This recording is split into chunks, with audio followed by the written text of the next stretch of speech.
Habang nabubunyag ang katotohanan tungkol sa sukdulang Diyos ng Espada, ang Diyos ng digmaang dating sinamba ng sukdulang sining ng anim na sekta.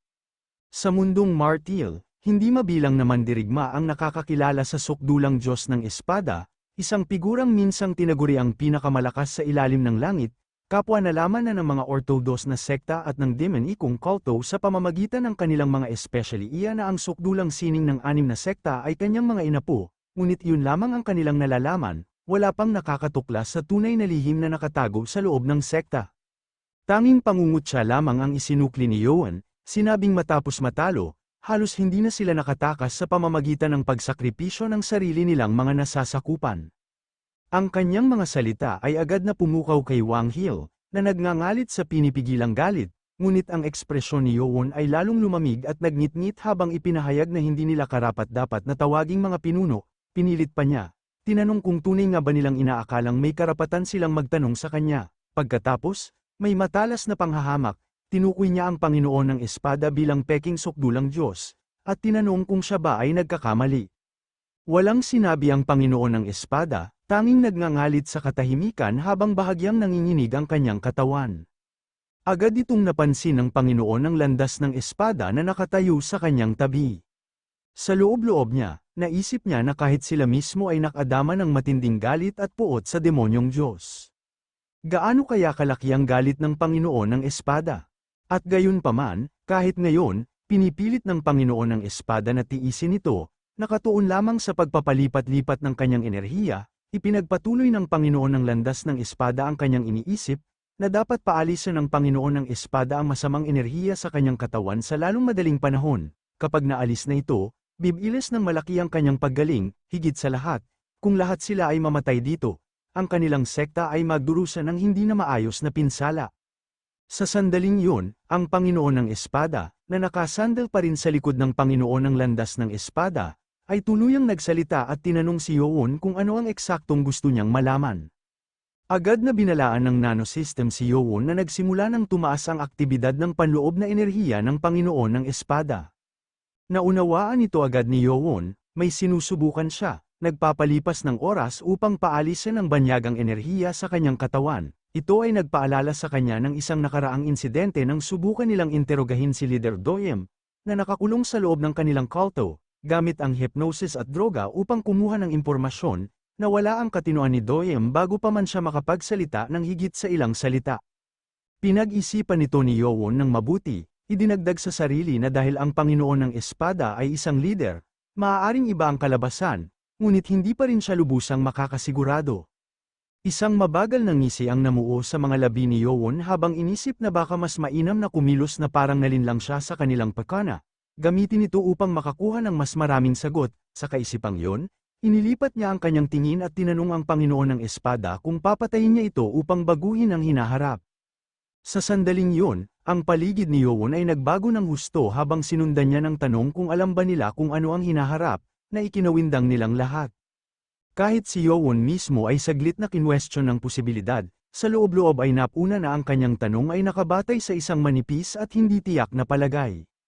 Kung siya nga ay bumalik mula sa hinaharap, paano niya eksaktong babaguhin ang kasaysayan, at kung ang inapo ni Chen Yaon ay naglagay ng nanomachine, maaaring ang sukdulang Diyos ay nagmula rin sa hinaharap, kung ganoon, ang mga nag-aangking kanyang mga inapo ay maaaring nakatanggap ng isang bagay mula mismo sa kanya mula sa hinaharap. Kitang-kita ang pagkabigla ni Wang Yul, hindi maintindihan kung paano malalaman ni Yaon ang ganoong bagay. Bulong niya na iilan lamang sa loob ng kanilang sekta ang nakakaalam nito. Sa sandaling yon, nagpadala ng voice transmission ng Panginoon ng Espada kay Wang Hil. Tinanong kung ang mga tala na iniwan ng taong yon ay nalik na, agad na sumabad si Wang Hil. Iginiit na imposible, walang nakapasok sa kanilang sekta, kahit na may nailabas man, siya at ang dalawang dakilang matatanda lamang ang may kakayahang maayos na basahin ang mga talang yon. Si Yoon, gayunpaman, ay nakaagaw na ng mga pira-piraso ng kanilang transmisyon, bahagyang nagulat ang kanyang ekspresyon habang ang salitang mga tala ay umalingaw-ngaw sa kanyang isip, naaalala niya ang isang bagay na minsang sinabi ng kanyang lolo, kung tama ang kanyang hula, ang hindi mabasang sulat na binanggit nila ay nagmula sa hinaharap, ibig sabihin, ang kinopya ng kanyang lolo ay ang mga tala ng taong yon. Habang patuloy na iginiit ni Wang Hil na imposibleng malaman ni Yuan ang gayong impormasyon, biglang sumabad ang Panginoon ng Espada, na malamig na sinabi na sa mundong ito, walang bagay na ganap na sigurado. Pagkatapos, habang unti-unting nananahimik ang pagkaunawa, napaisip siya. Ayon sa mga talang iniwan ng taong yon, ang demonyong Diyos na si Xian Yuan ay dapat na ang batang Panginoon pa rin ng demonikong kulto sa panahong ito. Iyon ang dahilan kung bakit gumawa na sila ng mga hakbang sa pamamagitan ni Qiong Yuzhong upang pigilan siyang maging isa, at kahit na nakialam ang taong yun sa nakaraan, hindi sila masyadong nabahala sa maliliit na paglihis mula sa mga tala, sa kanilang pagkaunawa, kahit na bahagyang mas maaga kaysa sa inaasahan ng pagbabago ng kasaysayan, ang demonyong Diyos ay, sa esensya, sumusunod pa rin sa itinakdang landas. Ibinaba ng Panginoon ng Espada ang kanyang ulo, nagngangalit ng kanyang mga ngipin habang binabanggit ang mga tala. Binalaan nila silang huwag kailanman bababa ang kanilang depensa, kaya naman minadali nila ang buong plano. Gayunpaman, bawat hakbang nito ay nag-ambala, pakikialam sa bawat pagkakataon, hanggang sa mawala sa kanila ang Fire Chellen, ang Dragon Turtle, at maging ang core ng White Tiger. Lumalim ang kanyang boses habang tinapos na mali ang kanilang palagay mula sa simula. Hindi ito ang sitwasyong lumampas sa inaasahan bilang isang muling pagkakatawang tao ng celestial na demonyo. Ito ay ibang bagay. Pagkatapos, biglang itinaas ng Panginoon ng Espada ang kanyang ulo at direktang sumigaw kay Yuan, na ipinahayag na alam din niya ang hinaharap, o demonyong Diyos. Napalingon si Wang Hil dahil sa pagkabigla sa mga salitang yun. Agad na nagbago ang kanyang ekspresyon habang tumingin sa Panginoon ng Espada, si Yuan, gayunpaman, ay nanatiling lubos na tahimik, hindi mabasa ang kanyang ekspresyon, ngunit sa loob-loob, muling sinusuri ang lahat, iba ang kanyang hula sa inaasahan, ngunit ngayong nagbago na ang sitwasyon, hindi na kailangang tahasan itong itanggi, sa halip, magagamit niya ito upang kumuha ng mas maraming impormasyon.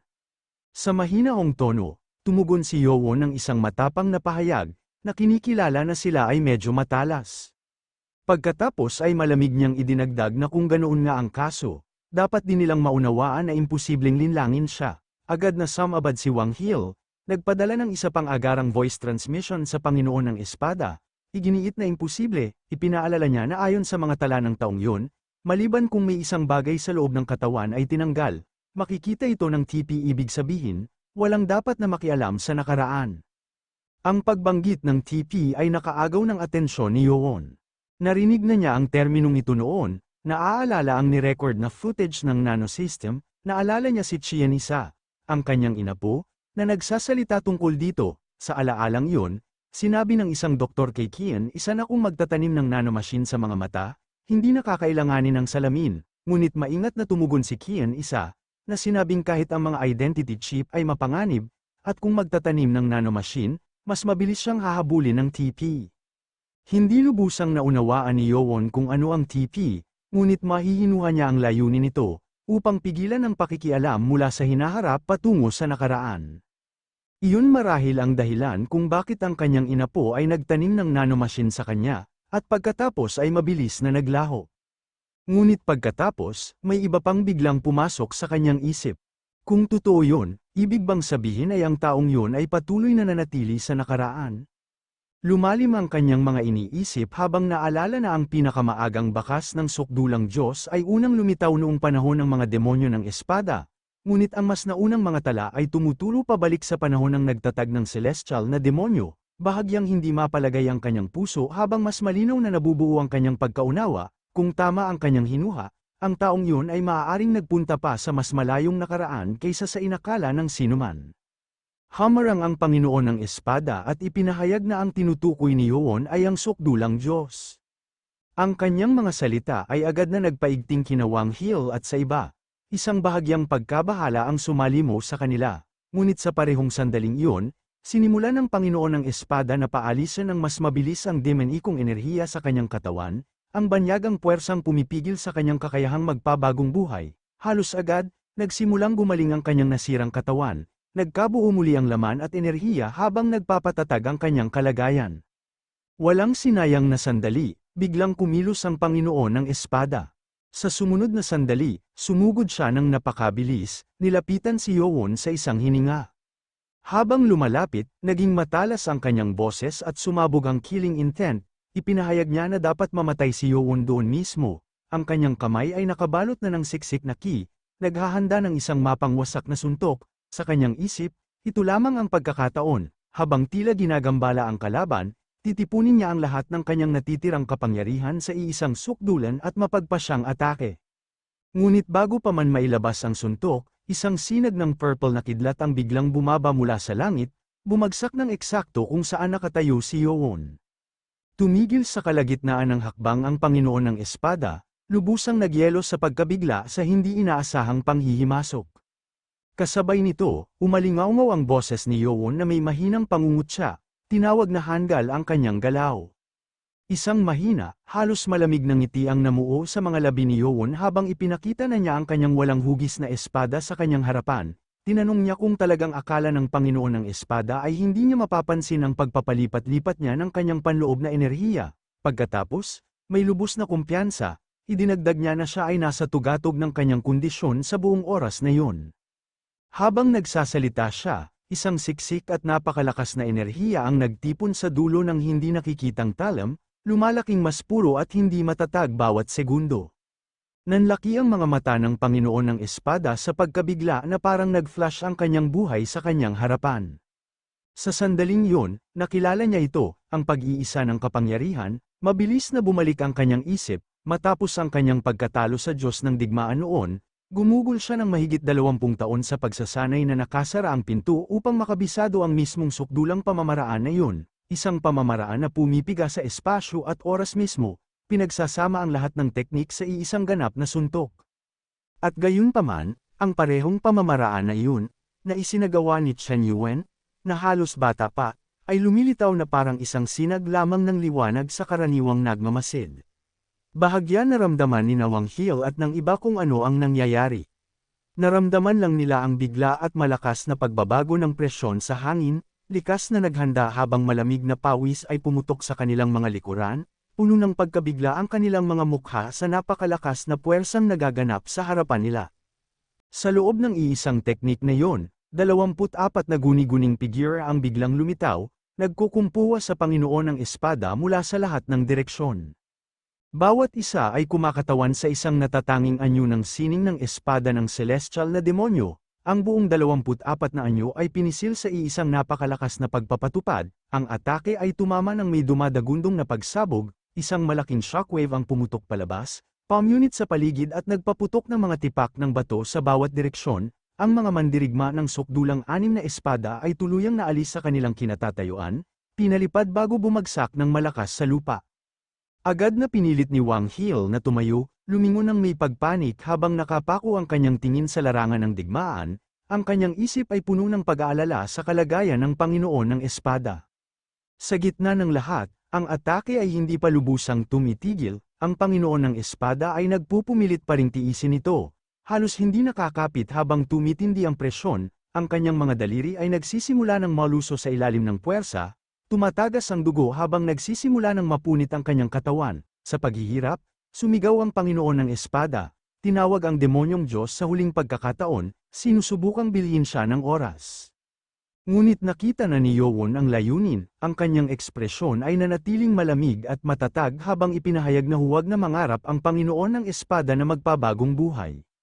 Sa sumunod na sandali, sumigaw ang Panginoon ng Espada habang ang kanyang buong katawan ay nagsimulang gumuho sa ilalim ng napakalakas na puwersa, isang malaking purple na sinag ang palm unit sa kagubatan, sumugod pa itaas sa langit na parang sinag ng liwanag, hinati ang kadiliman, pagkatapos, kasing bilis ng pagsabog nito, nagsimulang kumupas ang liwanag, bumalik ang kagubatan sa isang nakakatakot na katahimikan, ang tunog ng malakas na ulan ay patuloy na bumubuhos sa nawasak na lupa.